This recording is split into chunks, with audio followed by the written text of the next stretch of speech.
Bismillahirrahmanirrahim. Assalamualaikum warahmatullahi wabarakatuh. Bertemu lagi dengan Pak TW di channel ini. Kali ini kita akan mencoba membahas tentang sistem pencernaan pada manusia.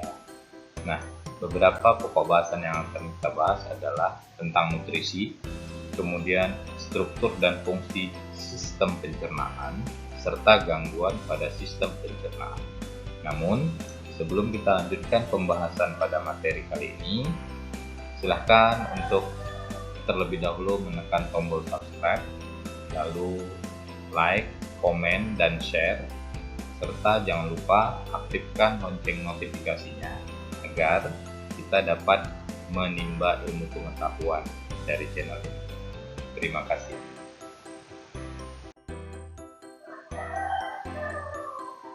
Nah, jumlah energi yang dibutuhkan untuk mendukung aktivitas metabolisme tubuh selama sehari berbeda-beda bagi setiap orang.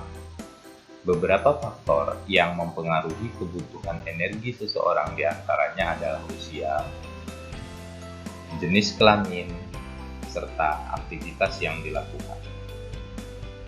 Sebagai contoh, kita akan cenderung lebih cepat lapar ketika selesai melakukan olahraga dibanding jika hanya duduk atau istirahat.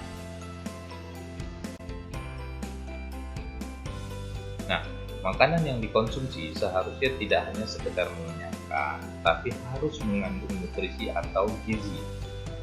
Nutrisi atau gizi itu adalah zat yang dibutuhkan makhluk hidup sebagai sumber energi, mempertahankan kesehatan, pertumbuhan, dan untuk berlangsungnya fungsi normal pada setiap jaringan dan organ tubuh.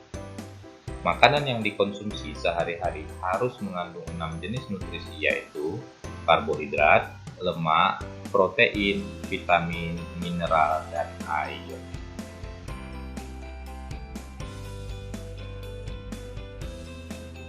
Nah, yang pertama kita akan coba bahas tentang karbohidrat. 1 gram karbohidrat akan menghasilkan 4,1 kilokalori. Nah, terdapat 3 jenis karbohidrat, yaitu ada gula, pati, dan serat. Gula disebut karbohidrat sederhana. Contohnya adalah makanan yang mengandung gula antara lain buah-buahan, madu, dan susu. Ya, ini contoh daripada gula, karbohidrat sederhana.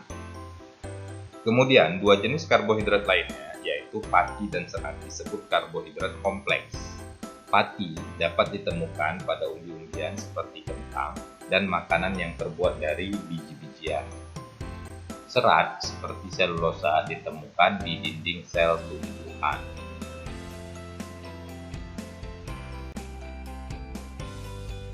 Kemudian lemak. Lemak atau lipid diperlukan oleh tubuh kita karena menyediakan energi sebesar 9,3 kilokalori per gram. Kemudian lemak juga mampu melarutkan vitamin A, D, E, dan K. Lalu lemak menyediakan asam lemak esensial bagi tubuh manusia, dan berdasarkan struktur kimianya kita bisa mengenal lemak jenuh dan lemak tak jenuh. Lemak jenuh itu biasanya cair, lemak tak jenuh itu biasanya cair dalam suhu kamar, sedangkan lemak jenuh itu yaitu berbentuk padat pada suhu kamar. Nah, seperti lemak jenuh itu contohnya adalah margarin, sedangkan lemak tak jenuh itu minyak zaitun. Ya, ini contoh daripada lemak tak jenuh. Baik.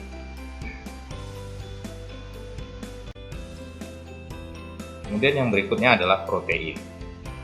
Protein dibutuhkan sebagai penghasil energi untuk pertumbuhan dan mengganti sel-sel tubuh yang rusak, pembuat enzim dan hormon, dan pembentuk antibodi atau sistem kekebalan tubuh.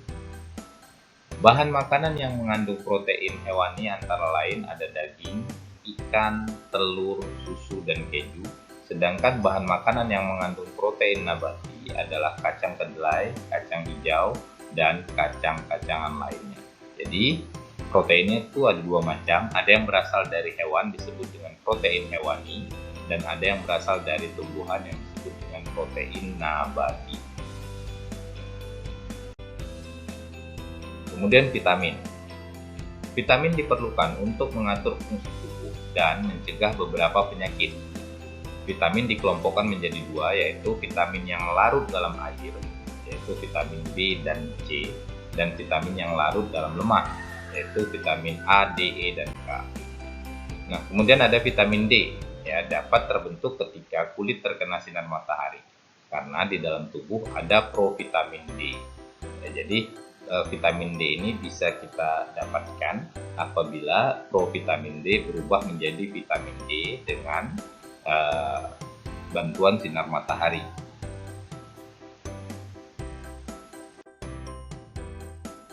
Kemudian mineral. Mineral berfungsi dalam proses pembangunan sel, membantu reaksi kimia tubuh, mengangkut oksigen ke seluruh tubuh, dan pembentukan dan pemeliharaan tulang. Nah, ini beberapa daripada mineral yang diperlukan oleh tubuh dalam jumlah yang sedikit, tetapi dia esensial, penting. Ya, jadi walaupun sedikit mineral yang diperlukan oleh tubuh, tetapi sangat penting bagi tubuh kita karena mengingat fungsi yang dimilikinya. Oke, sehingga jangan sampai tubuh kita kekurangan zat mineral tersebut. Nah, zat mineral ini bisa kita dapatkan dari konsumsi makanan sehari-hari. Namun perlu dipastikan, oleh karena itu anak-anak sekalian, nah silahkan nanti kalian googling ya tentang kandungan daripada zat makanan yang biasa kalian konsumsi. Nah, kemudian air. Ya. Nah, air dibutuhkan oleh tubuh sebagai pembentuk sel dan cairan tubuh, pengatur suhu tubuh, pelarut zat-zat gizi lain, dan pembantu proses pencernaan makanan, pelumas dan bantalan, media transportasi, dan media pengeluaran sisa metabolisme. Nah, kita bisa lihat komposisi air di dalam tubuh kita itu mencapai 72% air, ya, kandungan yang terdapat di dalam tubuh kita. Misalnya di paru-paru terdapat 92% air, darah adalah 82% air, kulit 80% air, otot 75, otak 70, tulang terdapat 22% air. Jadi kebutuhan air tubuh kita ini sangat memerlukan air, ya. Sangat memerlukan air. Nah, oleh karena itu jangan sampai kita kurang dalam memasukkan cairan ke dalam tubuh kita. Nah, sebaiknya untuk air itu kita minum sebanyak 2 liter per hari atau 8 gelas. Nah, demikian mungkin video kali ini. Semoga ada manfaatnya. Terima kasih. Billahi taufiq wal hidayah. Assalamualaikum warahmatullahi wabarakatuh.